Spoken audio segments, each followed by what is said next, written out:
तर या सागरी सेतूची वैशिष्ट्य त्याचबरोबर निर्मिती आणि आत्तापर्यंतच्या लोकार्पणापर्यंतच्या सर्व बाबी पंतप्रधान मोदी यांच्याकडून इथल्या अधिकाऱ्यांकडून समजून घेण्यात आलेल्या आहेत। त्यावेळी मुख्यमंत्री एकनाथ शिंदे त्याचबरोबर दोन्ही उपमुख्यमंत्री आणि राज्यपाल रमेश बैस हे देखील पंतप्रधान मोदी यांच्यासोबत पाहायला मिळत आहेत।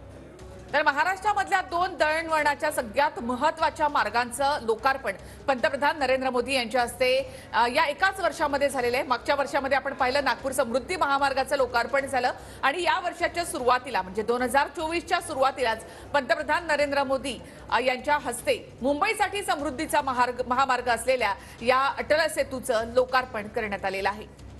देशातील सर्वात नवीन आणि अभियांत्रिकी चमत्कार म्हणून या सागरी सेतूकडे पाहिलं जात आहे।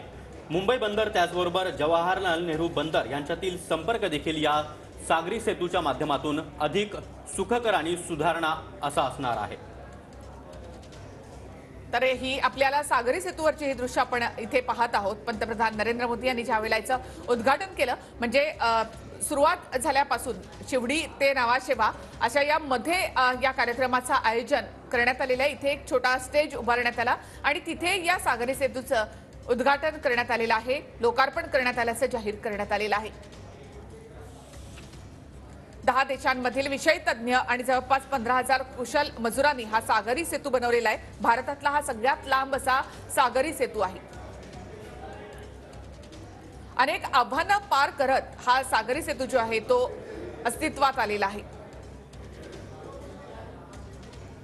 तर पंतप्रधान मोदी यांच्या हस्ते नुकतंच या अटल सेतूचं उद्घाटन करण्यात आलेलं आहे आणि यावेळी मुख्यमंत्री त्याचबरोबर दोन्ही उपमुख्यमंत्री राज्यपाल रमेश बैस हे देखील आपल्याला पाहायला मिळत आहेत। देवेंद्र फडणवीस यांचा हा अत्यंत महत्त्वाकांक्षी प्रकल्प महत्त्वाची बाब म्हणजे महायुती सरकारच्या काळातच पंतप्रधान मोदी यांच्या हस्तेच या अटल सेतूचं भूमिपूजन पार पडलेलं होतं आणि आता पंतप्रधान मोदी हेच या अटल सेतूचं लोकार्पण करतात।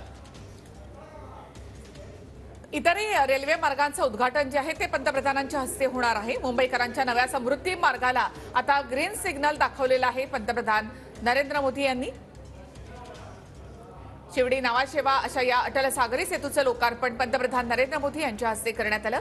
मुंबईमध्ये राहणाऱ्यांना विशेष करून माहिती असेल की शिवडीमध्ये फ्लेमिंगोचं नैसर्गिक अधिवास आहे, मात्र त्याला कुठेही धक्का न लावता या सागरी सेतूची निर्मिती करण्यात आलेली आहे।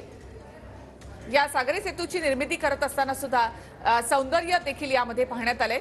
तशीच ड्रोनने टिपलेली विहंगम दृश्य सुद्धा आपण या ठिकाणी पाहिली आहेत। या मार्गावरून प्रवास करणाऱ्यांना ही विहंगम दृश्य या ठिकाणी पाहता येणार आहेत। एक समुद्राच्या मधून प्रवास करतो असं एक फील या ठिकाणी प्रवाशांना घेता येणार आहे।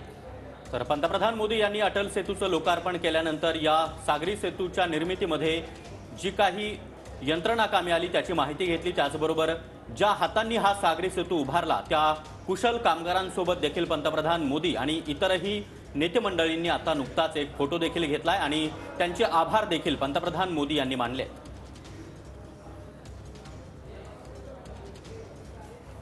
त्यानंतर या सागरी सेतूचं काम होत असताना जी छायाचित्र काढण्यात आली होती तर त्याची माहिती पंतप्रधानांकडून घेण्यात आलेली आहे आणि शिवडी नावाशेवा अटल सेतूचं लोकार्पण झाल्याचं पंतप्रधानांनी या ठिकाणी जाहीर केलं। दक्षिण मुंबईतील शिवडी येथून सुरू होणारा हा सागरी सेतू ठाणे खाडी करून रायगड जिल्ह्यातील उरण इथल्या नावाशेवा इथल्या चिरले गावात हा सागरी सेतू संपतो। जवळपास 21.8 म्हणजेच 22 किलोमीटरचा हा सागरी सेतू, यातील 16.5 किलोमीटरचं अंतर हे समुद्रावरून पार करणं आवश्यक आहे। 16.5 किलोमीटर हा समुद्रावर आहे तर 5.5 किलोमीटर हा भूभागावर असणार आहे। त्यामुळे भारतातील सर्वात मोठा सागरी सेतू म्हणून अटल सेतूची ओळख आता असणार आहे। म्हणजे साधारणतः 15 मिनिटांचा तुमचा हा प्रवास सागरी मार्गावरून असेल। मुंबई, नवी मुंबई, रायगड ही 3 शहरं या निमित्तानं जोडली जाणार आहेत। म्हणजे मुंबईतून बाहेर जाणाऱ्यांसाठी आणि मुंबईमध्ये येणाऱ्यांसाठी सुद्धा एक सुखकर असा हा मार्ग, वेगवान प्रवास। या सागरी मार्गावर दोन्ही बाजूला 3-3 लेन आहेत म्हणजे एकूण 6 लेन यामध्ये असणार आहेत। म्हणजे एका वेळेला या दिवसभरामध्ये जवळपास 70,000 वाहनं यामध्ये प्रवास करू शकणार आहेत। मोठ्या अवजड वाहनांना सुद्धा या मार्गावरून प्रवास करण्यासाठी मुभा असेल। इतकंच नाही तर भूकंप, चक्रीवादळ, वाऱ्याचा दाब आणि भरती ओहोटीच्या प्रभावामध्ये टिकून राहण्यासाठी या सागरी सेतूची संरचना करण्यात आलेली आहे। आणि या सागरी सेतूचे घटक म्हणजे जवळपास 100 वर्षापर्यंत टिकून राहतील अशा प्रकारे गंजरोधक वस्तूंपासून हे सर्व घटक बनवण्यात आले। विकसित होत असलेली शहरं एकमेकांना जोडल्यानंतर दळणवळणाची साधनं जर वेगानं तयार झाली तर अशा वेळेला त्या शहरांचा विकासही वेगानं होतो आणि त्यामुळेच मग नागपूरचा समृद्धी महामार्ग असो किंवा मग हा अटल सागरी सेतू असो। सर्वात महत्त्वाची बाब म्हणजे नवी मुंबई ते मुंबई किंवा मुंबई ते नवी मुंबई असा प्रवास करणारा हजारोंच्या संख्येनं मुंबईकर नागरिक या सागरी सेतूच्या माध्यमातून जो काही 2 तासाचा वेळ त्यांचा जात होता तो अवघ्या 20 मिनिटांमध्ये आता ते आपल्या घरी किंबहुना आपल्या कार्यालयामध्ये पोहोचू शकणार आहे।